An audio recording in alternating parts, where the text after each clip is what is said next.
It's always important to set ourselves up for success by being organized and prepared at the dive site.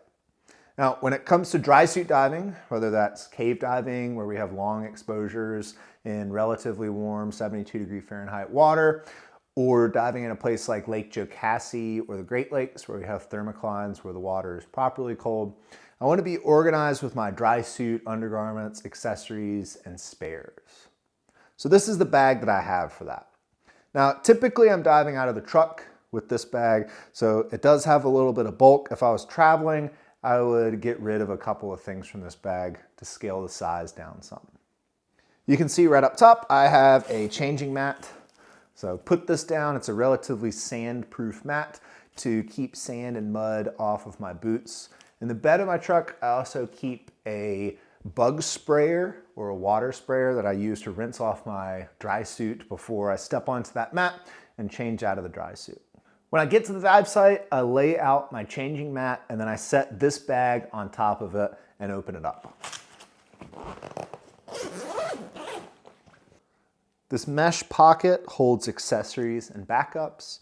And if I was about to go diving, I would start by taking out my undergarments. You can see these are folded up and they're actually organized in the order that I would put them on. Start with my base layer, socks, base layer top, and then bottom and top for the main layer. In order to put those on, typically need a poncho like this. So I put this on and that way I can change into those undergarments at the dive site. I have my dry suit. It's just in here loose. I also have my dry suit dry bag, and that's so if the suit is wet, I can put it back in this bag, put it in this blue bag, and it doesn't get all my other stuff wet. I keep a backup cap in here for cold weather, as well as some hot hands.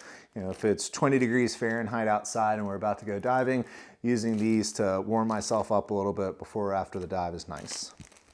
Inside the mesh pouch here, I have a spare neck seal, a couple of spare wrist seals, the pizza cutter used to replace the neck seal, and spare clips if your dry suit requires clips to be used on the neck seal or the wrist seals.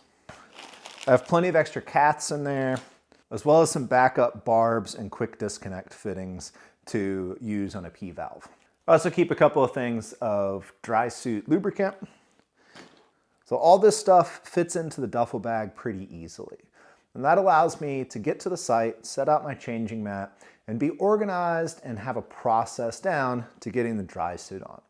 If I was diving off of a boat, like I said, I would pare this down. I'm not going to take a changing mat onto a boat. We have to be space conscious when we're diving off of a boat. That gives you an idea of how I organize my dry suit and dry suit accessories, and that helps set me up for success at the dive site, so I'm not forgetting things like catheters or barbs, or I can repair things in the field like my spare seals. And what's super important is I need to be able to keep my stuff clean, so that way it keeps working for me. If you get sand stuck in your dry suit zipper over and over and over again, you're going to wear that zipper out faster. We want to treat our gear with respect, so that way it functions and works properly when we need it. So if you have questions about dry suit diving or why it's so important to be organized to set yourself up for success, give me a holler, and thank you for watching.